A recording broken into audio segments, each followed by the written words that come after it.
পাকিস্তানের বিপক্ষে টি-20 সিরিজ জয় বাংলাদেশ ক্রিকেটের জন্য এটা একটা সিরিয়াস অর্জন। সত্যি সত্যি আমি এটা মনে করি। হ্যাঁ, আমরা লাস্ট ম্যাচটা হেরে গিয়েছি, মোটামুটি প্রতিরোধ ছাড়াই হেরে গিয়েছি, সেই কারণে হয়তোবা আমাদের মধ্যে একটা ধাক্কা লেগেছে।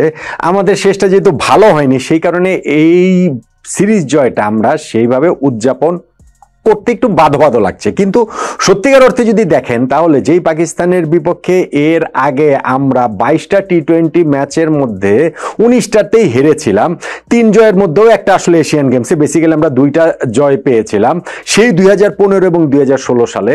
সেই পাকিস্তানের বিপক্ষে 9 বছর পর সিরিজ জেতাটা, এইটা বাংলাদেশ ক্রিকেটের জন্য একটা ভালো অর্জন। এবং যখন আপনি মাথায় রাখবেন যে শ্রীলঙ্কার বিপক্ষে সিরিজটা আমরা জিতে আসার পরও পাকিস্তানের বিপক্ষে সিরিজটা জিতলাম, পরপর 2টা সিরিজ জয়, অবশ্যই এইটা বাংলাদেশের টি-20 দলের আগামী দিনের ভালো কিছুর প্রতিশ্রুতি অন্ততপক্ষে আমাদেরকে দিচ্ছে।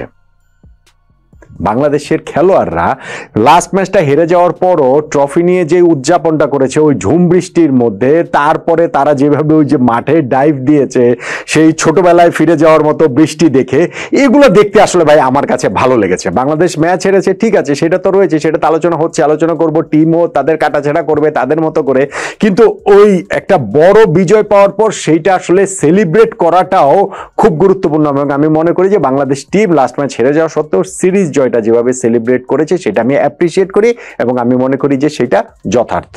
কিন্তু এই সিরিজ জয়ও কি বাংলাদেশের ব্যাটিং নিয়ে যে প্রবল দুশ্চিন্তা, সেটা কি আসলে দূর হলো, নাকি সেইটা আরো বাড়লো? ওই দুশ্চিন্তাটা কি কিছুটা কমাতে পেরেছি আমরা এই সিরিজটাতে? আমাদের সেই ব্যাটসম্যানরা যাদের উপর আমরা বেশি ভরসা করি, ফেয়ার এনাফ যে এইবারের সিরিজটা খুব ভালো উইকেটে হয়নি, মিরপুরে কখনোই খুব ভালো উইকেট হয়নি। আমি যে বলছিলাম যে আগে একটা ভিডিওতে যে মিরপুরের এই উইকেট ঠিক ধান ক্ষেতের উইকেট না হলেও পাট ক্ষেতের উইকেট, খুব একটা যে মানে ভালো উইকেট তা না। প্রথম 2টা ম্যাচের তুলনায় শেষ ম্যাচের উইকেটটা ভালো ছিল, সেটা পাকিস্তানের ব্যাটিং ইনিংসের শুরু থেকে এটা আমরা দেখতে পেয়েছি। কিন্তু আমাদের ব্যাটসম্যানরা এই জায়গাটাতেও ব্যর্থ হয়েছেন। ওই ভালো ব্যাটিং উইকেটে আমরা 25 রানে 5 উইকেট হারিয়েছি, ফলে আমরা যে শেষ পর্যন্ত 74 রানে ম্যাচ হেরেছি সেটা স্বাভাবিক। এবং আমি যে বলছিলাম যে ওভারঅল সিরিজে আমরা সিরিজ জয় সত্ত্বেও আমাদের ব্যাটিং এর দুর্বলতাগুলা, আমাদের ব্যাটিং এর ঘাটতিগুলা, আমাদের ব্যাটিং এর ল্যাকিংস গুলো আসলে লুকানো যাচ্ছে না। আমি যদি একটা একটা করে নাম ধরেই বলি, তাহলে দেখেন যে ওরিং সাইন রয়েছে কি না।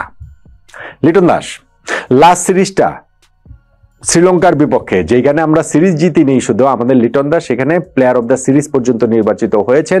2টা তার ভালো নক ছিল, একটা তো 76 রানের অসাধারণ নক, আর একটাও 32 রানের। ফলে ওই সিরিজে তিনি বাংলাদেশের জয়ে ক্যাপ্টেন, সামনে থেকে নেতৃত্ব দিয়েছেন, কিপিং করেছেন, সব মিলিয়ে সিরিজের সেরা খেলোয়াড় তিনি নির্বাচিত হয়েছেন। এখন লিটনের ক্যারিয়ারের প্যাটার্নটা আমরা যেটা জানি, এই 10 বছর ধরে দেখে আসি, শুধুমাত্র 2022 সালটাকে ব্যতিক্রম ধরলে, যে তিনি এই ভালো খেলেন, তারপরে তিনি অনেকদিন খারাপ খেলেন।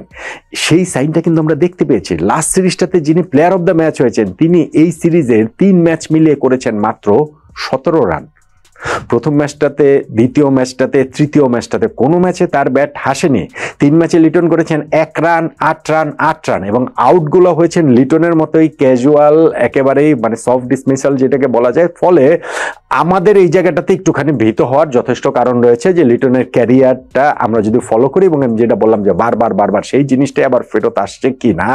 লিটন শ্রীলঙ্কার বিপক্ষে ওই সিরিজটা এত ভালো খেলার সত্ত্বেও আমরা যে আসার জায়গাটা তৈরি হয়েছিল, সেই জায়গাটাতে এখন আবার পাকিস্তানের বিপক্ষে সিরিজের 3 ম্যাচ মিলে 17 রান করার পর আবার একটু ভয়ের জায়গাও তৈরি হয়েছে। আপনি যদি এই জায়গাটাতে দেখেন, আমাদের তানজিদ হাসান তামিম, ভয়ের কিছু নাই, ঠিক ভয়ের কিছু নাই। শ্রীলঙ্কার বিপক্ষে ওই লাস্ট ম্যাচটাতে তিনি একটা অসাধারণ নক খেলেছেন, 47 বলে 73 না 76 রানের, এবং ওই জায়গাটাতেই কিন্তু আমরা বুঝতে পেরেছি যে আমাদের টি-20 না শুধু মানে টি-20তে আমাদের সাপোর্ট দেওয়ার মতো একজন ব্যাটসম্যান দীর্ঘদিনের জন্য এসেছেন। কিন্তু এইখানটাতে এই সিরিজে পাকিস্তানের বিপক্ষে যে 2টা ম্যাচ তিনি খেলেছেন, সেই 2টা ম্যাচে মিলিয়ে তিনি করেছেন মাত্র 1 রান। মাঝখানের ম্যাচটা তাকে রেস্ট দেওয়া হয়েছিল, প্রথম ম্যাচে 1 রান করেছেন, লাস্ট ম্যাচে কোনো রান করার আগে তিনি আউট হয়েছেন। ফলে 2 ম্যাচে যখন 1 রান করেন, এইটা আসলে একটুখানি উদ্বিগ্নই আমাদেরকে উদ্বিগ্ন করে। শামীম পাটোয়ারির ব্যাটিংটাও এই সিরিজটাতে তিনি 2 ম্যাচ মিলিয়ে, যে 2 ম্যাচে তিনি ব্যাটিং করেছেন, সেই 2 ম্যাচ মিলে তিনি করেছেন মাত্র 6 রান। 1 ম্যাচে 1 রান করেছেন, 1 ম্যাচে 5 রান করেছেন, এবং 2বারই তিনি প্লেড অন হয়েছেন, ব্যাটের ইনসাইড এজে লেগে তিনি বোল্ড হয়ে গিয়েছেন। এইটা অবশ্যই আমাদেরকে ওরি করে। উদ্বিগ্ন করে আমাদেরকে। আবার যদি আপনি ধরেন লাস্ট ম্যাচটাতে বিশ্রামে ছিলেন যে তাওহিদ হৃদয়, আমি 11-এর প্লেয়ারদের কথা বলছি যারা আসলে 11-এ শিওর খেলবেন, সেই তাওহিদ হৃদয়ও কিন্তু তিনি যে 2টা ম্যাচ খেলেছেন তার মধ্যে একটাতে 36 করেছেন, ঠিক আছে, ওই ম্যাচটাতে ভালো একটা পার্টনারশিপও তিনি করেছিলেন 73 রানের পারভেজ হোসেন ইমনের সঙ্গে, 7 রানে বাংলাদেশের 2 উইকেট পড়ে যাওয়ার পর, কিন্তু আরেকটা ম্যাচে তিনি 0 রানে আউট হয়েছেন, ফলে 2 ম্যাচে 36 রানের রিটার্নটাও কিন্তু খুব একটা ভালো নয়। এখন আপনি যদি বলেন যে আমাদের স্কোয়াড প্লেয়ার, যাতে আমাদের স্কোয়াড ডেপথ বাজিয়ে দেখা, অন্যান্য ক্রিকেটারদের বাজিয়ে দেখা, সেই জায়গাটাতেও কি আমাদের আসলে খুব একটা সাফল্য রয়েছে? ধরেন নাইম শেখ, তাকে নিয়ে প্রচুর কথাবার্তা হচ্ছে, প্রচুর আলোচনা হচ্ছে, এবং সেটা হবে নাই বা কেন? যেই 2টা ম্যাচ তিনি সুযোগ পেয়েছেন সেই 2 ম্যাচ মিলিয়ে তিনি করেছেন মাত্র 13 রান, 3 রানে আউট হয়েছেন, আরেকটাতে হচ্ছে 10 রানে আউট হয়েছেন। ফলে আদৌ কি টি-20 ফরম্যাটে তাকে আমাদের প্রয়োজন রয়েছে কিনা, কিংবা আমাদের এই যে ব্যাকআপ ওপেনারের যে জায়গাটা, তানজিদ তামিম এবং পারভেজ ইমনের ব্যাকআপ যে ওপেনার জায়গাটা, সেখানটাতে কি আসলে নাইমের উপরে ভরসা করা যায় কিনা, এই আলোচনার জায়গাটা যৌক্তিকভাবে শুরু হয়েছে। ফলে এই জায়গাটাতেও কিন্তু আমাদের উদ্বিগ্ন হবার মতো যথেষ্ট কারণ রয়েছে। হ্যাঁ, আমাদের ওইখানটাতে ধরেন হচ্ছে গিয়ে পারভেজ ইমন তিনি 2টা ম্যাচ খেলেছেন, একটাতে 56 রানের অপরাজিত ইনিংস খেলেছেন, প্লেয়ার অফ দ্য ম্যাচও হয়েছেন, আর একটাতে 13 রান করেছেন, আচ্ছা ঠিক আছে, আমি সেটা ধরলাম যে ঠিক আছে, ভালোই রিটার্ন। জাকের আলী অনেকেরটা ধরলাম আমি ভালোই রিটার্ন, যেহেতু তিনি প্লেয়ার অফ দ্য সিরিজও নির্বাচিত হয়েছেন, যদিও তার আসলে একটা মাত্র ভালো ইনিংসে 55 রানের একটা ইনিংস খেলেছেন, 3 ম্যাচের সিরিজ মিলে 71 রান করেছেন, 15 অপরাজিত, 55 এবং 1 রান, তাতেই সিরিজের সেরা খেলোয়াড় হচ্ছেন। তারপর আমি ধরলাম যে ঠিক আছে, তিনি তার কাজটা করেছেন। কিন্তু যে আমি বলছি যে আমাদের 11-এর মেইন প্লেয়ার কিংবা আমাদের ব্যাকআপ প্লেয়ারদের যে জায়গাটা, ব্যাকআপের ওই জায়গাটাতে আপনি নাম্বার 4-এ মেহেদী হাসান মিরাজের কথাও বলতে পারেন, যিনি এই সিরিজটা লাস্ট ম্যাচটাতে সুযোগ পেলেন একাদশে, এবং সেইখানটাতে তিনি 10 রান করে আউট হয়েছেন। সো এই জায়গাটাতেও কিন্তু আমাদের এই ব্যাকআপের ওই জায়গাটাতেও আমাদের খুব ভালো কোনো অপশনের জায়গা, মানে খুব ভালো কিছু হয়েছে, বিষয়টা কিন্তু সেই রকমও আমাদের নয়।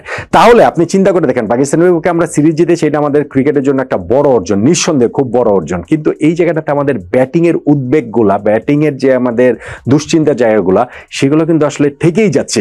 উইকেট, খারাপ উইকেটে খেলা হয়েছে, কিন্তু সেইটা মাথায় রেখেও আমি বলছি, যখন আপনার দেখবেন যে সিরিজের 3 ম্যাচ মিলে লিটন দাস করেছেন 17 রান, 2 ইনিংসে শামীম পাটোয়ারি করেছেন 6 রান, 2 ইনিংসে তানজিদ হোসেন তামিম করেছেন 1 রান, 2 ইনিংসে তাওহিদ হৃদয় করেছেন 36 রান, 1 ইনিংসে আপনার মেহেদী হাসান মিরাজ করেছেন 10 রান, 2 ইনিংসে নাইম শেখ করেছেন 13 রান। এই জায়গাগুলো কিন্তু আসলে আমাদের ওই ব্যাটিং নিয়ে যে দুশ্চিন্তার জায়গা আছে, সেই দুশ্চিন্তার জায়গাগুলো কমায়নি, বরং আরো বাড়িয়েছে। অবশ্যই যখন আমরা জিতি তখন আমাদের কাছে সবই ভালো মনে হয়, যখন আমরা হারি তখন আমাদের কাছে সবই খারাপ মনে হয়। কিন্তু পাকিস্তানের বিপক্ষে আমাদের এই সিরিজ জয়, যেই জয়টা আমি বারবার বলছি আমাদের জন্য, ক্রিকেটের জন্য খুব ভালো অর্জন, খুবই ঐতিহাসিক একটা অর্জন,